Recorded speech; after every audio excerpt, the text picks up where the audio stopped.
Olá pessoal, sejam todos muito bem-vindos. Quarta-feira, 21 de julho, estamos aqui para poder entregar para vocês o nosso overview de mercado, resumo dos 3 primeiros dias de movimentação, fluxo externo na veia. Qual que é a função principal? Deixar o investidor pessoa física muito craque, safo na movimentação dos grandes fundos globais que operam por aqui. Nessa semana, a gente está aqui já demonstrando para vocês o Ibovespa, pessoal, trabalha bem próximo da estabilidade. Queda de 0,02 no pregão de hoje, a gente terminou com 0,42 de variação positiva. Inclusive, quero rodar aqui para vocês nosso gráfico do ambiente semanal. O que a gente tem, pessoal? Muita, mas muita briga. Na semana passada, a gente ameaçou subir, voltou. Nessa semana, a gente ameaçou cair e também voltou. Bom, e o que a gente tem para poder corroborar com vocês a movimentação do fluxo externo? Exatamente esse gráfico aqui, onde que a gente consegue determinar os participantes do mercado. E aqui, pessoal, a gente tem o fluxo por parte das corretoras estrangeiras que operam no nosso mercado. Dá uma olhada que no pregão de ontem e no pregão de hoje, dá uma olhada que eles tiveram o quê? Um ambiente positivo. Tiveram um ambiente negativo no pregão de segunda-feira. No pregão de ontem e no pregão de hoje, eles tiveram um ambiente positivo. Isso também ajudou ao nosso mercado dar uma estancada na ponta vendedora. Muito cuidado ainda, porque a gente segue uma evolução descendente pelo fluxo das corretoras estrangeiras. No fluxo oficial estrangeiro, a gente só tem a movimentação divulgada pela B3 até o pregão de segunda-feira, continua trabalhando abaixo da média móvel de 21 períodos, e o fluxo local, como sempre aí, com o pé trocado em relação à movimentação, ambiente de compra para o investidor institucional nacional, começou a comprar bolsa quando a gente estava lá nos 128 mil pontos, e também investidor pessoa física, mercado como teve uma queda, tá aí o pé trocado maior dentro do nosso mercado, atuando numa ponta compradora. A gente fala mais uma vez, aqui a gente não fala com nenhum tom de ser pejorativo, muito pelo contrário, a gente tem um canal com a função de sempre ajudar o investidor pessoa física, mas infelizmente a regra é, o mercado está subindo, como subiu aqui, ó, uma alta linda, não participou de nada. O mercado caiu, assumiu ponta compradora fazendo o tal do preço médio, que gente que comprou aqui, pessoal, lá em janeiro,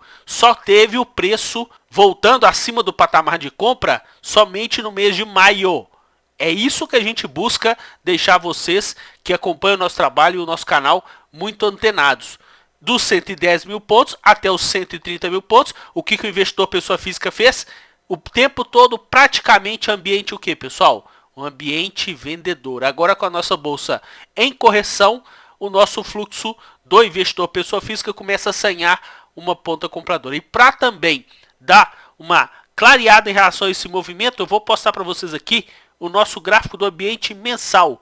Dá só uma olhada aqui, pessoal, que o investidor pessoa física deu muito show na crise que a gente teve, quando a gente teve muita entrada do investidor pessoa física. Isso daí foi muito top. Principalmente, pessoal, a gente já comentou com vocês aqui no nosso conteúdo, no ambiente de investimento, toda vez que você vê uma correção mais expressiva, comece a salivar, porque você vai ter oportunidades de aportar boas empresas com preços descontados. E não deu outra. O investidor pessoa física com o ambiente comprador. Só que, o que aconteceu, pessoal? Desde dezembro do ano passado, a gente teve uma movimentação de valorização para o nosso índice em relação à movimentação também de novembro. Olha o investidor pessoa física vendendo. Ah, Renato, mas foi o investidor pessoa física que comprou lá embaixo. Ok, se foi esse tipo de investidor, ele está fazendo caixa. Só que aqui a gente está fazendo um vídeo que a gente está com vocês todas as semanas. Os canais de trade ficam fazendo vídeos geralmente todos os dias. E essa movimentação diária, infelizmente, é o que? É pé trocado. Quando o nosso mercado, então, teve um ambiente corretivo nos meses de janeiro e fevereiro, tá lá o investidor pessoa física comprando. Como eu falei, quem comprou no início da queda precisou de esperar quase 4 meses para poder reaver o preço em relação à compra anterior, se a gente verificar lá pela movimentação do gráfico diário. O investidor pessoa física, então, dos 110 até os 130 mil pontos, o que estava fazendo aqui, pessoal? Estava vendendo. Aí você comenta de novo, Renato, quem estava vendendo aqui era só gente que trabalha no mercado como investimento. Não existe trader no mercado. Aí sim, aí eu acho top. Por quê? Aproveitou o movimento de alta para pegar as posições bem antigas e fazer caixa. Só que a gente sabe, pessoal, que não é composto o mercado financeiro somente para quem trabalha com investimento. A gente sabe que também é composto para a galera que faz o quê? Que faz o mercado com prazo mais curto, o ambiente de trade mais curto. E quem está fazendo o ambiente de trade mais curto, você investidor pessoa física, quantos meses pé trocado que vocês ficaram? 4 meses. Agora o nosso mercado começou a corrigir. Olha o investidor pessoa física comprando. Ou seja, de 110 a 130 estava caro. Até entendo. De repente, você não quer comprar porque está caro. Mas passou de 130 para 125, começou a ficar barato? Sendo que a gente teve uma alta de 20 mil pontos, com 5 mil pontos começou a ficar barato? Então, essa é a reflexão que a gente sempre posta para vocês aqui no nosso conteúdo do canal, porque a gente tem a função do canal, pessoal, para poder deixar o investidor, pessoa física, muito craque, safo, antenado. Não é à toa que a gente está tendo lá no nosso grupo de membros um resultado muito satisfatório de muita gente aplaudindo o nosso conteúdo. A gente tem aqui no nosso canal do YouTube, inclusive vou convidar você, se você estiver assistindo esse conteúdo, você gostar desse nosso trabalho, vou te convidar para você se inscrever no canal, ativa o sininho de notificação, senta o pé na porta, deixa seu like se você gostar do conteúdo e principalmente, pessoal, se torne membro do canal. Você que está aí perdido no mercado financeiro, não sabe o funcionamento do mercado financeiro, aqui no nosso grupo de membros, olha o custo mensal. É um custo menor do que uma pizza. A gente já está comentando com vocês que não tem lugar nenhum no mercado financeiro que fornece a vocês informações durante o pregão. A gente faz panorama aí na abertura do mercado, durante o dia, nos fechamentos, vídeos exclusivos aí para o nosso grupo de membros. E justamente para quê? Para a gente poder deixar o investidor pessoa física mais craque, mais safo e não o investidor pessoa física com qual perfil? Com esse perfil que a gente vê que atua no mercado financeiro, pessoal. A gente fala aqui baseado em quê? Em dados. Não tem achismo aqui. A gente sabe que quando está subindo, investidor pessoa física está vendendo. Quando começa a cair, investidor pessoa física começa a comprar. A gente não sabe o que vai rolar no mercado amanhã, depois. A gente não tem a mínima ideia. E o que é legal? A gente teve na movimentação do pregão de ontem e no pregão de hoje um fluxo comprador pelas corretoras estrangeiras que operam no nosso mercado. Isso daí é bem interessante. Por quê? Porque ajudou a estancar a queda do nosso mercado. Bom, resumindo aqui para vocês, na movimentação dessa semana, a gente tem aqui exatamente o movimento comprador por parte deles no pregão de hoje, onde que eles tomaram mais de 800 milhões de reais, pessoal. Lembrando que ainda na semana, ainda tem uma ponta vendedora de pouco mais de 300 milhões de reais. Se a gente verificar aqui, ó, eles estão comprando 30 ativos na semana. Em compensação, eles estão vendendo 54 ativos na semana. No pregão de hoje, quando a gente subiu, eles compraram 47 ativos e venderam 37 ativos. A gente tem na semana 41 ativos subindo e eles são responsáveis por 18 deles atuarem numa ponta compradora. A gente não chegou nem na metade. E dá uma olhada, pessoal. Na semana a gente tem 43 ativos caindo. E eles estão atuando numa ponta vendedora em 31 deles. Aí, 2/3 em relação à movimentação do fluxo externo. Aí numa ponta vendedora em relação à movimentação da semana. Fechou? Bom, já ordenei aqui para vocês dos ativos que estão mais subindo nessa semana. A gente tem aqui em primeiro lugar as ações de Embraer, subindo mais de 7,5% na semana.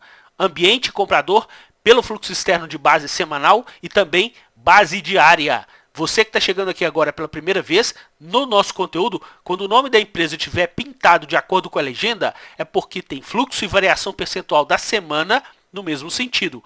Quando o código do ativo tiver pintado de acordo com a nossa legenda, é porque nós temos fluxo e variação percentual diária no mesmo sentido. A gente conseguiu pegar, inclusive, essa movimentação de Embraer lá no nosso grupo de membros, até em relação ao nosso mercado. Hoje também, movimentação compradora em relação às ações de IRB, ponta compradora em relação à movimentação da semana e também ambiente comprador no pregão de hoje. A gente tem também movimentação compradora para as ações de JBS, hoje eles aproveitaram para colocar lucro no bolso, movimentação compradora nas ações de Raio 3. Pessoal, há quantas semanas a gente está comentando com vocês em relação às ações dessa companhia, a gente conseguiu pegar na veia no pregão de segunda-feira, movimentação também pelo fluxo externo e Raio 3 está subindo a semana mais de 6% no nosso mercado. A gente tem também as ações de Braskem, com uma alta de mais de 4%, movimentação nas ações de Marfrig com alta de quase 3,5%, hoje aproveitaram para sentar mamona, colocar alguma coisa de lucro no bolso, e a gente tem aqui dos 10 ativos que estão mais subindo na semana, eles estão atuando numa ponta compradora, em quantos deles, pessoal? Em 6 deles, ou seja, 60% dos ativos que estão mais subindo na semana, eles estão atuando onde? Numa ponta compradora. E se a gente for descendo, justamente para vocês passarem um print de vocês, o que acontece? Quando a gente começar a ter ativos com variação percentual negativa na semana, olha o que vai acontecer, pessoal. A gente começa a ter preenchido aqui, ó, o nome da empresa já de acordo com a nossa legenda em relação ao percentual de baixa. Olha quantas empresas estão caindo durante a semana, eles estão o quê? Sentando a mamona na ponta vendedora em relação às ações no nosso mercado. Nessa semana, liderança para as ações da Amer 3, antiga B2W, agora com a movimentação de fusão, Amer 3, o código, caindo quase 15% no nosso mercado. A gente conseguiu pegar na veia lá no nosso grupo de membros essa pressão vendedora do fluxo externo em relação às ações da companhia, assim como a gente pegou as ações de lojas americanas, uma ponta vendedora maravilhosa pelo fluxo externo em relação à movimentação do nosso mercado. Lembrando, mais uma vez, lá no nosso grupo de membros, pessoal, a gente não faz nenhuma recomendação. A função, tanto lá quanto aqui no nosso canal, é poder divulgar para vocês a pressão de quem manda prender e quem manda soltar dentro do nosso mercado. Fechou? Essa informação aqui do mercado à vista, a gente conseguiu saber que eles tiveram 2 dias de refresco, e para a gente poder encerrar esse nosso overview de hoje, movimentação do mercado futuro. Vamos começar aqui pelo índice futuro. Olha o que aconteceu nessa semana. Na segunda-feira a gente teve um pregão muito baixista, eles aproveitaram para sentar a mamona na ponta vendedora, inclusive invertendo o saldo acumulado para negativo do contrato. Quando chegou no pregão de ontem, que a gente começou a ter uma recuperação do mercado, eles fizeram uma ponta compradora para o mercado futuro, só que no pregão de hoje eles ficaram boa parte do pregão mornos, e na parte final do pregão, quando a gente teve uma recuperação dos preços, eles aproveitaram para fazer o quê? Uma ponta vendedora. E a gente teve um mercado hoje muito travado, né, pessoal? A gente conseguiu perceber que o nosso mercado ficou muito no reme-reme. Eles estavam fazendo o quê? Eles estavam fazendo uma ponta vendedora no mercado futuro, nessa parte final do pregão, e uma ponta compradora no mercado à vista, inclusive maior monta no mercado à vista. Isso deixou o nosso mercado mais travado, e a gente precisa ficar muito atento, porque a gente sabe que fluxo do mercado futuro é fluxo de curto prazo, porque tem vencimento. Esse contrato vai vencer agora em agosto, no próximo dia 18. Bom, e na movimentação do dólar, pessoal? E o que eles fizeram? No pregão de segunda-feira a gente teve uma valorização para a moeda americana, e eles sentaram a mamona na ponta compradora. Inclusive no pregão de ontem passaram boa parte do dia com uma ponta vendedora acompanhando a movimentação de queda no dólar. Quando chegou no final do pregão, fizeram uma ponta compradora, inclusive ficaram praticamente aí zerados, tiveram uma leve ponta compradora no nosso mercado. Hoje também o mesmo movimento, ficaram muito modo flat. Quando chegou a movimentação no final do dia, eles estavam com uma leve ponta de venda, eles recompraram tudo e terminaram o pregão com uma ponta compradora. Então, a gente segue muito antenado em relação à movimentação deles, seja no mercado à vista, seja no mercado futuro. Por quê, pessoal? A gente quer deixar vocês, investidores, pessoas físicas, cada vez mais craque em relação à movimentação do fluxo externo, e para a gente não ter essa base estatística para quem realmente quer tratar o mercado de forma profissional, que não seja esse nível de pé trocado que a gente vê aí no ambiente de trade, num ambiente mais curto dentro do mercado. Por isso, eu convido vocês para espalhar esse vídeo para todas as pessoas que participam do mercado financeiro, que fazem parte do seu grupo de amizades, para conhecer o nosso canal, para conhecer o nosso trabalho. Se você quiser ter um contato direto comigo, está convidado para participar da nossa comunidade de membros. Um forte abraço a todos, excelente pregão de quinta e sexta-feira e a gente se vê no nosso próximo vídeo. Tchau, pessoal!